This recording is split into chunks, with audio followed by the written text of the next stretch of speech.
سلطان الاولیاء غوث پاک رضی اللہ تعالیٰ عنہ کے مقامات میں سے ایک یہ بھی ہے، اللہ رب العزت ان کے چاہی ہوئی چیز کو کبھی رد نہیں فرماتا۔ وہ اگر کسی کے لیے کوئی چیز چاہ لیں اللہ تعالیٰ اسے رد نہیں فرماتا۔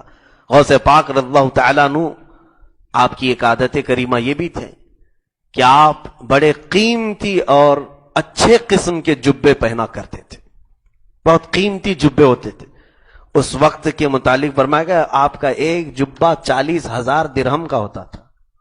اس زمانے کے کئی لاکھ ہو جائیں گے، لیکن آپ کا جبہ استعمال کرنے کے بعد آپ فقراء میں تقسیم کرتے تھے، اور جس کے حصے میں وہ آتا تھا وہ کئی دن تک اپنی زندگی گزار لیتا تھا۔ آپ کو اللہ تعالیٰ نے جو مقام دیا ہے اس مقام کے اعتبار سے پہننا ان کو زیب دیتا ہے، پہن سکتے ہیں، لیکن ظاہر سی بات ہے جس کے پاس قیمتی چیز ہے اس پر نظر بھی تو ہوتی ہے۔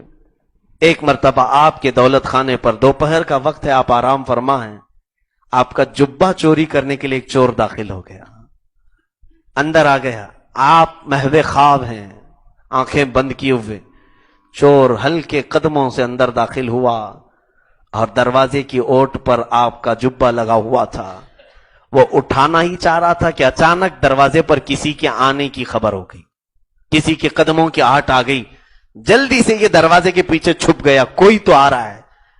آنے والا اندر آیا، زور سے اس نے سلام کیا، السلام علیکم یا شیخ عبد القادر جیلانی۔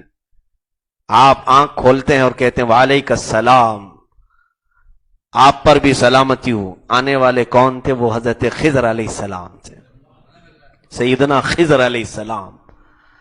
اور ان کی ڈیوٹی کیا ہے؟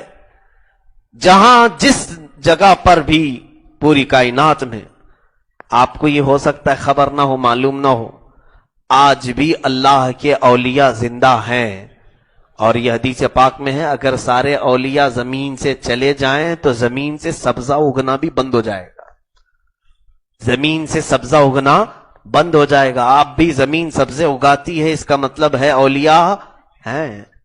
جب بھی کسی قطب کا انتقال ہوتا ہے حضرت خضر علیہ السلام اس قطب کی جگہ کسی دوسرے کو قطب وہاں پر متعین کرتے ہیں، ڈیوٹی متعین ہوتی ہے۔ ہر علاقے میں ایک قطب ہوتے ہیں، وہ اولیاء کاملین کا ایک مقام ہے قطبیت کا۔ تو حضرت خضر علیہ السلام آئے اور غوث پاک سے کہنے لگے یا سلطان الاولیاء، اے اولیاء کے بادشاہ، بصرہ میں جو قطب تھے ان کا انتقال ہو گیا، دوسرے قطب کو آپ متعین کر دیں، کوئی دوسرا قطب آپ بھیج دیں۔ غوث پاک نے فرمایا وہ ہمارے دروازے کے پیچھے ایک قطب کھڑا ہے، اسے لے جائیں، جو دروازے کے پیچھے چھپا ہوا ہے اسے لے جائیں۔ حضرت خضر علیہ السلام نے دروازے کے پیچھے دیکھا تو یہ شخص جو چوری کرنے کے لیے گئے تھے اب ان کی گھگی بن گئی، بالکل کپ کپی تاری ہو گئی، یہ کیا میرے ساتھ مذاق ہو رہا ہے، میں پکڑا گیا، اب میرے ساتھ کیا ہوگا۔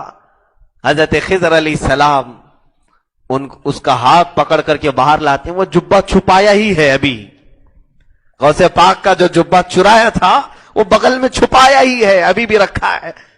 غوث پاک رضی اللہ تعالیٰ عنہ سے انہوں نے پوچھا ان صاحب کو لے جاؤں؟ غوث پاک نے کہا ہاں انہی کو لے جائیں، انہی کو لے جائیں۔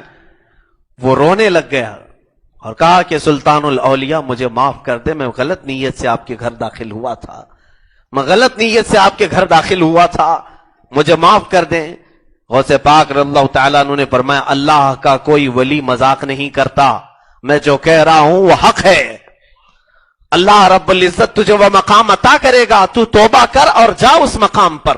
اس نے اسی وقت سچی توبہ کی، رویا، قدم غوث پکڑا، اس کے بعد پوچھنے لگا کہ حضور یہ بشارت، یہ انعام، یہ اکرام مجھ جیسے کو عطا کیوں ہوا؟ نقطہ ذہن میں رکھیں، اللہ اللہ بزرگوں نے لکھا ہے وجہ یہ تھی چور تو تھا ہی، چوری کرنے کے لیے آیا ہی تھا، لیکن جس وقت خضر علیہ السلام پوچھ رہے تھے تیرے ہاتھ میں غوث کا جبہ تھا، تیرے ہاتھ میں غوث کا جبہ تھا، بس دامن ولی جس کے ہاتھ میں ہو جائے مولا کا انعام اس پر اترتا ہے۔ اسی لیے تو ہم اولیاء کے دامنوں کو تھامتے ہیں، ہم کیا کہتے ہیں غوث کا دامن، اسی لیے تو نہیں چھوڑنے کی بات کرتے ہم کہ جس کے ہاتھ میں آ جائے اللہ نے چاہا تو اسے ولایت بھی مل جائے. اعلیٰ حضرت نے اسی کو کہا ہے تجھ سے در سے سگ اور سگ سے ہے مجھ کو نسبت. میری گردن میں بھی ہے دور کا ڈورا تیرا, اس نشانی کے جو